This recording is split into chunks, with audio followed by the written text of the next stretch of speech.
welcome inside of the next episode. My name is Erica Turner, relationship therapist and dating coach.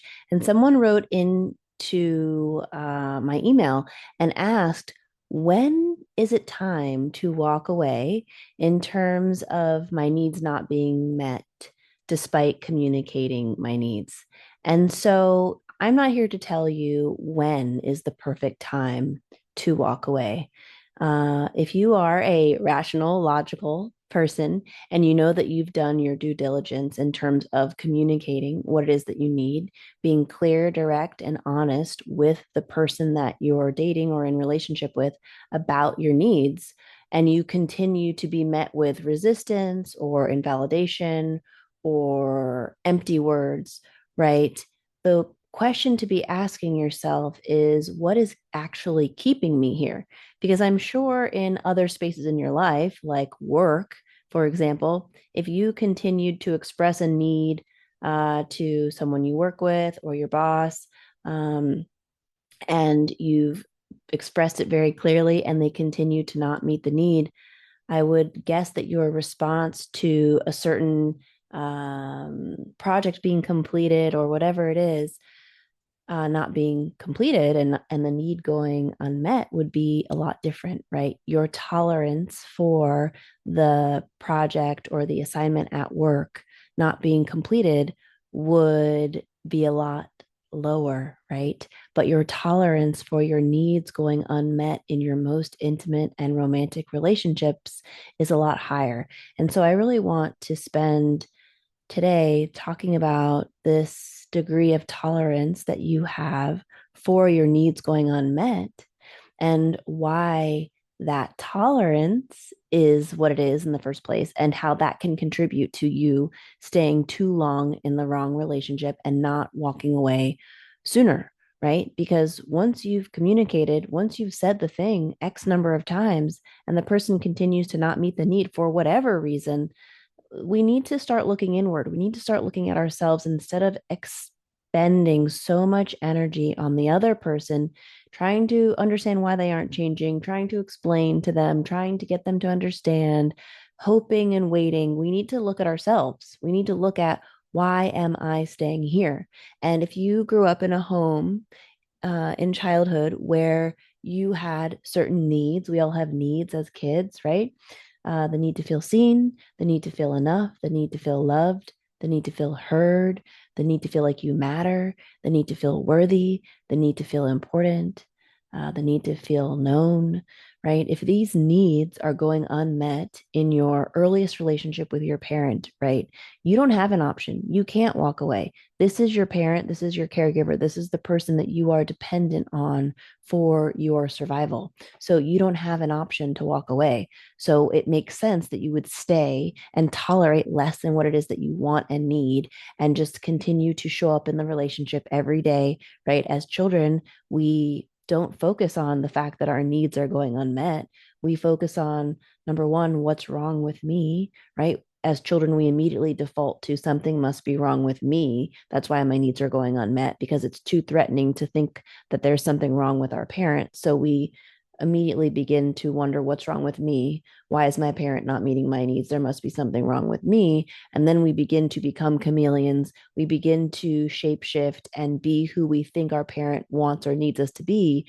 And then we'll get our needs met. And so there's a lot of focusing on the future and what could be, and this hope and potential as kids, that if we just act right and show up right and hide our feelings or minimize our needs and never cry and be the perfect child and get straight A's or whatever it was in your home that you learned that you needed to be in order to get your needs met, then you would finally get that from the parent, right?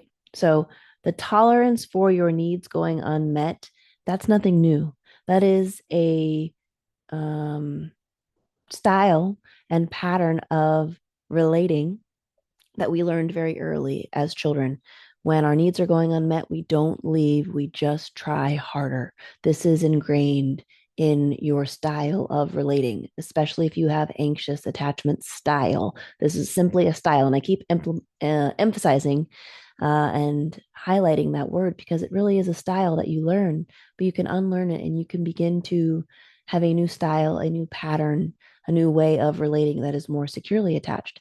So, going back to three core things that I want to talk about in terms of why you're staying. Why are you staying in a relationship where you have communicated your needs, they're not being met, and yet here we are, and you're asking, when do I walk away? Um, and the answer is when your degree of tolerance for your needs going unmet has reached, you know, its peak and you're like, I can't do this anymore, right? But if you're anxiously attached, that tolerance is way high. And so you're staying and you're starting to feel that resentment and that anger and that frustration, but you don't stay, you don't leave. And I want to talk about three reasons why. Number one, hope. Number two, unmet needs. And number three, the fear of being alone, right? These things, hope and the potential for the future and what could be, the fear that unmet needs are not going to get met without this person, so we stay. And number three, we don't want to be alone. We don't want to be with ourselves. And we have a very specific story and narrative about what being with the self, being alone, being with myself means. Um, and I want to explore all three of these a little bit more. So, number one, like I was saying, when you have a high tolerance for your needs going unmet, the brain automatically shifts to the future, the hope, the potential of what could be, instead of focusing on the reality of the now.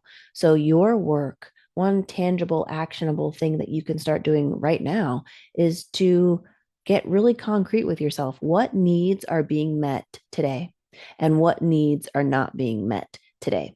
And asking yourself, how have I gone about communicating to my partner what my needs are? Have I done that? Have I been crystal clear? Because I want you to be able to, when the time comes, if the time comes that you decide to walk away, I want you to not have any regret.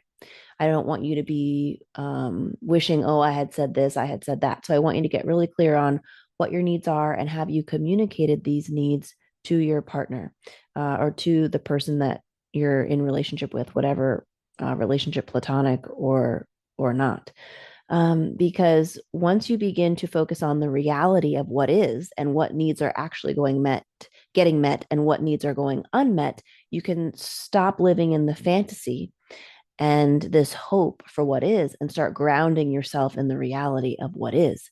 And our brains aren't going to automatically want to do that because our brains are designed to seek pleasure and avoid pain. So that's why we get so wrapped up in focusing on them and getting them to understand. And, if I just say it this way, then maybe they're going to start to get it and change, right? We focus so much on all that stuff instead of focusing on this painful reality and the facts that I have communicated X, it's been however long, and only these two needs are being met, for example. We don't want to face that reality and that painful truth that again, I'm in a relationship with somebody who is not meeting my needs because this is hitting a very painful wound from the past. It is reminding you of that past reality with the parent or caregiver who couldn't meet your needs.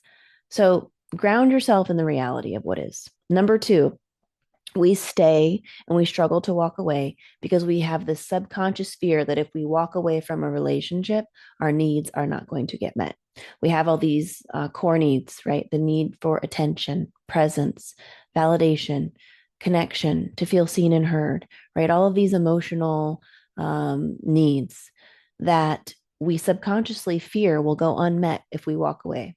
And I want you to get really radically honest with yourself about the needs that you have. I want you to write those things down. And then I want you to think about, how am I meeting these needs for myself? Because often we project all of our needs onto our partner and we don't do any work around meeting our needs for ourselves, right? So you can certainly want a partner to give you attention, to make you feel seen, to give you space to feel heard and known and understood, to validate you.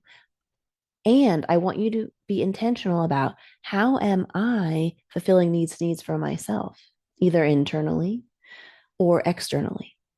And this is a practice, right? Because if we are not used to making ourselves feel seen and heard and known through journaling, through meditation, through mindful presence with ourselves, then it doesn't feel like a natural default to be present with ourselves in that way and emotionally connect to ourselves and attune to ourselves and give ourselves the presence and security and attention that we're seeking through others. It doesn't feel like something we can do. And so this is a practice. But as someone who has been anxiously attached and who has been on my own healing journey of building secure attachment for the past decade, I am here to tell you that it is possible to start to fulfill these needs for yourself so that you're less dependent on the other person to fulfill these needs, so that you can then feel that much more secure and confident to walk away when you feel as though your needs are going unmet in a relationship. But if you are solely dependent on this other person to fulfill your needs, you are going to struggle that much more to walk away because you are subconsciously operating under this belief that without them, your needs are going to go unmet. So I want to empower you to know that you can start to meet your own needs internally or externally through other healthy, available people, places, community, and decrease your need for this other person to fulfill your needs. And the third thing that I want to talk about, the third thing that may be keeping you in relationships longer than you should, is this concept of, well, if I walk away, then I am alone. I am with myself. And when you have anxious attachment, when you grew up in a home where you experienced attachment trauma, meaning there was a disconnection, a break in the bond between you and the person responsible for taking care of you, when there was a degree of emotional abandonment, emotional absence, physical abandonment, right? Then being with yourself, being alone, was never really a safe, comfy place to be, right? Because when you're emotionally abandoned and physically abandoned, being with yourself feels very uncomfortable as a child. It feels threatening. It feels unsafe. It feels like, when am I going to get my needs met? Where's my parent? Where's the person responsible for taking care of me? I can't do that on my own as a child. So being with the self, when you have past experiences where being with yourself was very uncomfortable, being with yourself now then doesn't feel very good, right? So many of my clients have said to me over the years, I don't like being with myself. I don't want to be alone. And so that in and of itself is something to heal, because you don't want to spend your life not liking being with yourself. You want being with yourself. I'm not talking about, all the time, 24/7, but in the moments when you are with yourself, to not have to fill the silence with noise, with the TV on in the background, with a podcast running, with music playing at all times, right? To be able to be present with yourself and your thoughts, to be available to yourself and attuned to yourself, and be intentional about connecting to yourself, asking yourself how you're doing, what's going on, what's going well, what isn't going well. Are there any boundaries that I need to set? Is there anything that I'm holding resentment for? Right? Asking yourself questions in this way is a way of being present with yourself. The same way that you go and meet a friend for coffee and you're talking about how things are going or problems you're having in a relationship, you can ask yourself these same questions. And so this is a practice of showing yourself that being with yourself doesn't have to be this scary, uncomfortable place, right? That being with the self is actually a place that can feel safe and secure.